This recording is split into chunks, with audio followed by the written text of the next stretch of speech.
It's funny how a single image can bring back so many memories.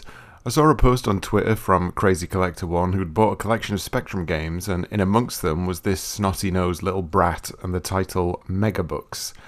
This game, man, this game. An instant flood of memories came back to me, of me and my friends helping each other out with tips and puzzle solutions as we spent night after night trying to work out this game. And I knew I just had to replay it again. Let's start at the beginning though. Megabucks was released in 1986, authored by one Ivan Horn, who went on to have a hand in some good to great releases, such as The Addams Family, Match Day 2, Operation Wolf, and Renegade 3. Ignore that one. Andrew P. Deakin was also involved. He also had a hand in some good to great releases, such as The Addams Family, Operation Wolf, and Renegade 3. I said ignore that one. Together, they appear to have released the game under the name MBD, who were responsible for nothing else, which is better than Renegade 3 at least. Point is, these guys have a good track record, and Megabucks appears to be the first title they worked on together. Released at the budget price of £1.99, everyone's favourite price, Megabucks was a point-and-click style adventure game without the pointing and clicking, in which you play as our plucky young American protagonist, Rock Carrington. You can tell this was released in the 80s, right? That's the most what British people think Americans are called name I've seen in a long time.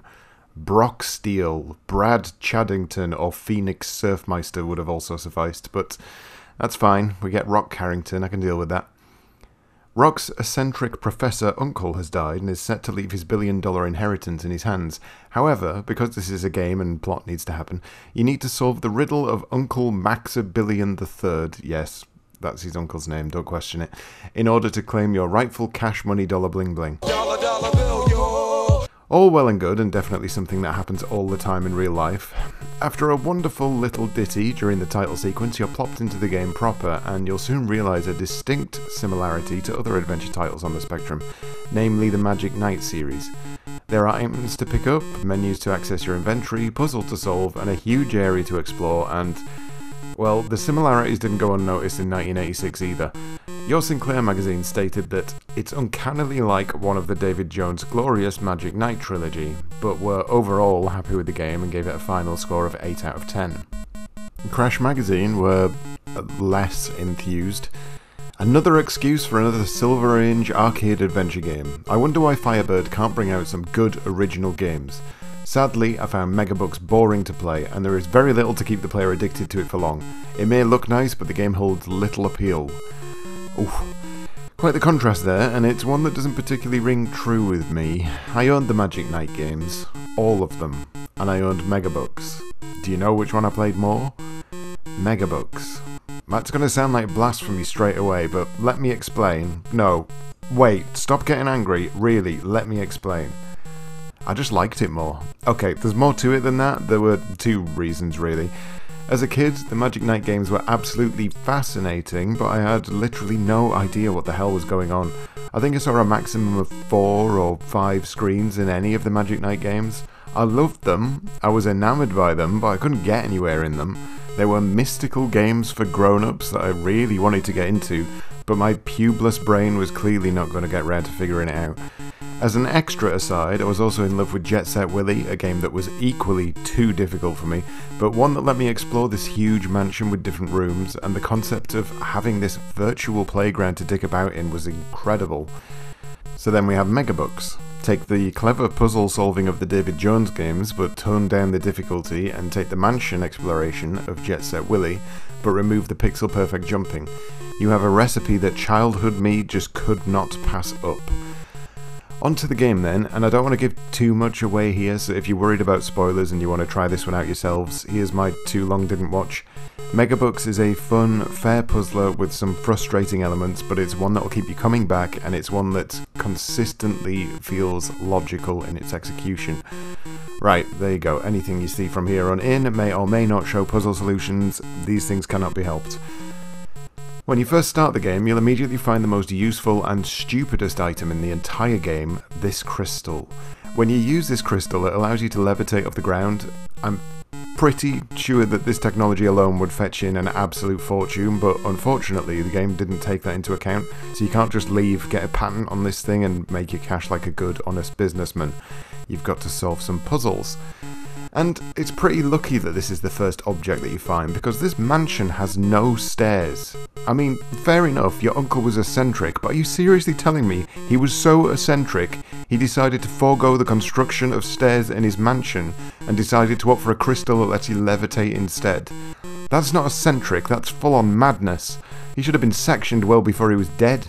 But anyway, one of the first things you'll end up doing is dying. There's an alarm system in the house that will release poisonous gas and kill you if you're fanning about for too long, which seems a little extreme if I'm honest. Your uncle is willing to give you billions in inheritance, but he's not above murdering you instantly. Thankfully, this is one of only a few puzzles that'll kill you off so quickly and without warning, and once you know where the remote control to shut down the alarm system is, that part of your worries are all but forgotten about. The game is actually pretty good at warning you instead of punishing you throughout the adventure. There's a section of the game that's pitch black and you'll need a light source to venture into it. Instead of just killing you off and making you start all over again, the game will tell you that if you keep trying to access the area, it will do that, but not yet. It's nice is that, and it reduces unnecessary frustration. That's not to say you're going to have an easy ride, mind you. There are a few things that you need to watch out for here, and you've effectively got 2 countdown timers to manage. Firstly, you've only got 24 in-game hours to solve the puzzle. I'm not sure what that is in real life time, but you can find a clock at the starting area of the mansion that'll tell you what the current time is. If the clock strikes midnight, it's game over. Your second timer comes in the form of energy. You'll note that the levitating crystal tells you to watch your energy, which, thanks crystal, but what the hell am I looking at exactly? There's no UI on the screen that tells me anything about energy. Is this some sort of homeopathic crystal? Is it telling me, the player, to watch my energy? Does it want me to be more chi or something? No, you don't have a UI, but you do find items that tell you these things, and one of them, an energy meter, will tell you how much energy you've got left. You'll soon realise that this means you've got to keep switching the bloody crystal off every other minute, and back on again whenever you want to go upstairs. It's not really an elegant solution, and it feels like a bit of a shoehorned nuisance just to give an explanation as to why this money-hungry teenager can fly. It doesn't even really make that much sense anyway, because even when it's turned off, you can still walk over vast expanses of space without a care in the world.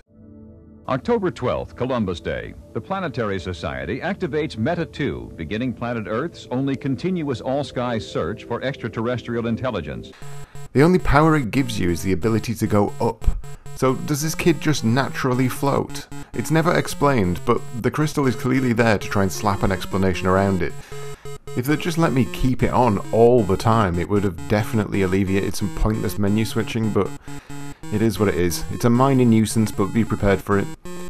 Back to that energy meter though, it's not the only piece of UI you'll find as an inventory item. There's the aforementioned clock, there's a map, there's probably something else I'm forgetting, and it's an interesting design choice.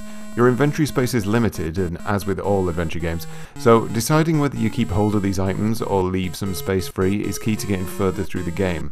The energy meter is, by far, the most useful of these items, but there may be times where you literally want every single available space free, and sometimes you just have to bite the bullet and go without it for a while. Hold your breath and hope you don't just randomly die in a bedroom somewhere. There are ways to negate your constantly draining health. You'll come across food items which will restore it, but as there's no way to look at or examine an item, what you'll most likely do is eat the damn thing before you actually meant to. This is alleviated in multiple playthroughs, as you'll remember that these things aren't pieces of a puzzle but life extenders, but it's easy enough to get confused, and one of the puzzle solutions literally involves 2 food items. How are you supposed to tell the difference between a puzzle item and an energy item if the game doesn't tell you? You don't, basically, you just have to roll with it. That's not to say that the game doesn't hold your hand at all though. As previously mentioned, Megabucks is an adventure game that follows a very logical set of rules. There is no point in the game where you'll need to randomly use every item in your inventory in every room you come across in the vain hope that something does something on something else. Everything here makes perfect sense, and it's helped furthermore by the notes that the professor leaves behind for you. This is one of the first items you'll encounter, and it gives you handy puzzle hints in different rooms. These hints typically don't correspond to the room you're in, but they all start to make sense as you explore more of the mansion grounds.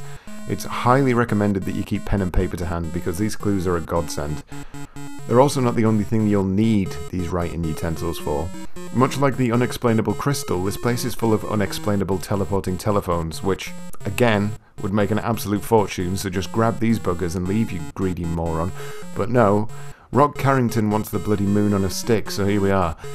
Each telephone has a corresponding phone number, and until you find the phone book, the game doesn't keep track of these for you.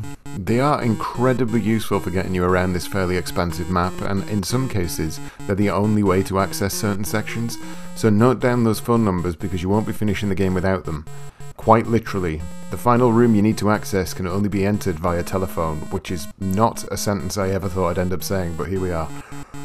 And that's all I've got to say on Megabucks without spoiling too much of what you need to do and how you need to do it. There is a wonderful little adventure title wrapped up in all of this, coupled with some minor frustrations that, for the year of 1986, probably wouldn't have been such a big deal back then. The graphics are lovely and detailed, the sound is bare bones, but that's fine, you can just play the Richie Rich soundtrack or something. While Megabucks is relatively easy in terms of its puzzles, you're not going to finish this on your first try. The constantly sapping energy and the 24-hour time limit means that your first few runs will likely be spent just working out the basics of what to do, where to go, and how best to get there. And that's fine, because overall the game is just as satisfying to play now as it was back then. It is a completely accessible puzzle game with a neat concept, and while it might not be wholly original, that doesn't stop it from being a joy to play.